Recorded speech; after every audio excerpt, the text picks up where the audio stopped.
हे दोस्तों, आज मैं आपको बताऊंगा एक की रीजन क्यों कुछ ही लोग बहुत अमीर बन पाते हैं और क्यों ज्यादातर लोग गरीब या फिर मिडिल क्लास रह जाते हैं। रॉबर्ट नाम का एक लड़का था जिसके दो बाप थे।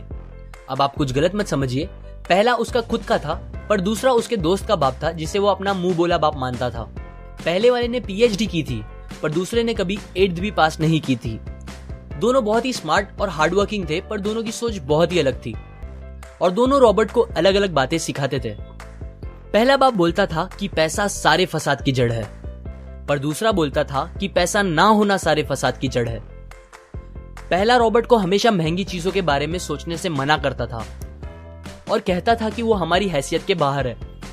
दूसरा उसे कहता था कि वो सोचे और अलग अलग रास्ते ढूंढे जिससे वो सारी महंगी चीजें खरीद सके। ये करने से उसका दिमाग तेज होगा और नए आइडियाज भी मिलेंगे। पहला उसे कहता खूब मेहनत कर, अच्छे से पढ़ लिख ताकि तुझे बड़ी कंपनी में नौकरी लगे और तू बड़ा इंसान बन पाए। दूसरा कहता था तू खूब पढ़ मेहनत कर पर खुद की कंपनी खोल ताकि तू खूब सारी नौकरियां लोगों को दे पाए। रॉबर्ट के पास एक एडवांटेज था, उसने अपने दोनों बापों को अपनी अलग अलग सोच के साथ बढ़ते और उनकी तरक्की देखी। उसने अपना दिमाग लगाया और अपने दूसरे बाप की बातें मानी और फॉलो की, जो कि बाद में मायामी फ्लोरिडा का सबसे अमीर इंसान बना और उसकी सिखाई बातों से उसने खुद करोड़ों कमाए, जबकि उसका पहला बाप जिंदगी भर गरीब रह गया। सबसे इंपॉर्टेंट बातों में से एक बात जो रॉबर्ट ने अपने अमीर बाप से सीखी वो थी फाइनेंशियल लिटरेसी, जिसका मतलब है एसेट्स और लायबिलिटीज के बीच का डिफरेंस जानना। अब आप गौर से सुनिए, ये नॉर्मल कॉमर्स में सिखाए गए मीनिंग से थोड़ा अलग है। रॉबर्ट ने काफी इजी शब्दों में उसका मीनिंग बताया है, जो कि कुछ ऐसा है। एसेट्स कोई भी वो चीज होती है जो आपको पैसे बना के दे या फिर आपके जेब में पैसे डाले, और लायबिलिटीज वो चीजें होती है जो आपके जेब से पैसे ले ले या आपके पैसे खत्म करे। अमीर लोग इसीलिए अमीर होते हैं बिकॉज वो अपने एसेट्स बनाते हैं, जबकि मिडिल क्लास लोग बस लायबिलिटीज पे खर्च करते हैं। मिसाल के तौर पर रमेश और सुरेश नाम के दो दोस्त थे। दोनों सेम पोजीशन और सेम सैलरी पे काम करते थे। जब भी उन्हें सैलरी मिलती, रमेश अपनी सैलरी से नए कपड़े, नए गैजेट्स, नया फोन, बाइक या कार ऐसी चीजें खरीदता था जो उसे अमीर जैसा फील कराती थी। पर वो ये नहीं समझता था कि ये सारी चीजें लायबिलिटीज है जो उसके पैसे उससे ले रही है, ना कि बस जब वो उन्हें खरीदता है तब, बल्कि आगे भी मेंटेनेंस वगैरह के लिए, जिसकी वैल्यू वक्त के साथ कम हो जाएगी और ना ही वो उससे आगे कुछ पैसों का प्रॉफिट देगी। बट सुरेश ऐसा नहीं था। वो ये सारी चीजें नहीं खरीदता था जब तक कि उसके लिए बहुत जरूरी ना हो वो चीज खरीदना। वो पैसे जमा करता था और एसेट्स पे खर्च करता था, जैसे कि स्टॉक्स, बॉन्ड्स, रियल एस्टेट, अपनी खुद की स्किल्स बढ़ाने के लिए या कुछ सीखने के लिए जो उसे आगे और पैसे बना के दे। 2 साल बाद सुरेश करोड़पति बन गया, जबकि रमेश वैसे का वैसा अपनी कम सैलरी को कोसता रह गया और कहता था कम सैलरी उसके मिडिल क्लास होने का रीजन है।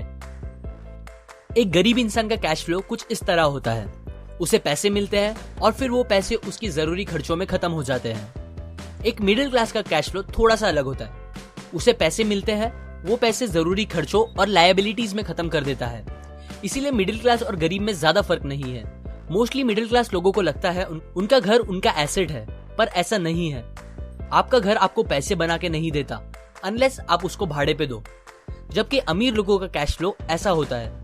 उन्हें पैसे मिलते हैं, वो उस पैसों से अपने एसेट्स बनाते हैं पहले और फिर उससे बने पैसों से खर्चा करते हैं। इसीलिए वो अमीर होते जाते हैं क्योंकि उनके इनकम के सोर्स बढ़ते जाते हैं।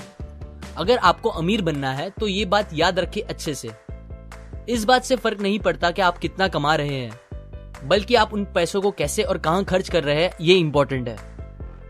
आपको कंज्यूमर की सोच से बाहर आकर इन्वेस्टर की सोच अपनानी पड़ेगी।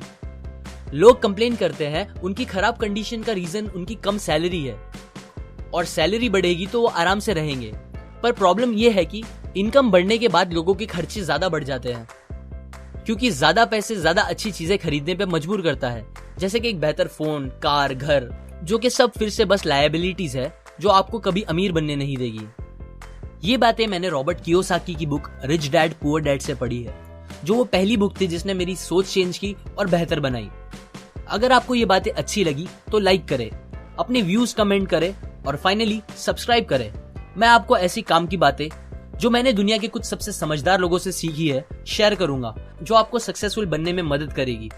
और आखिर में थैंक्स फॉर वॉचिंग।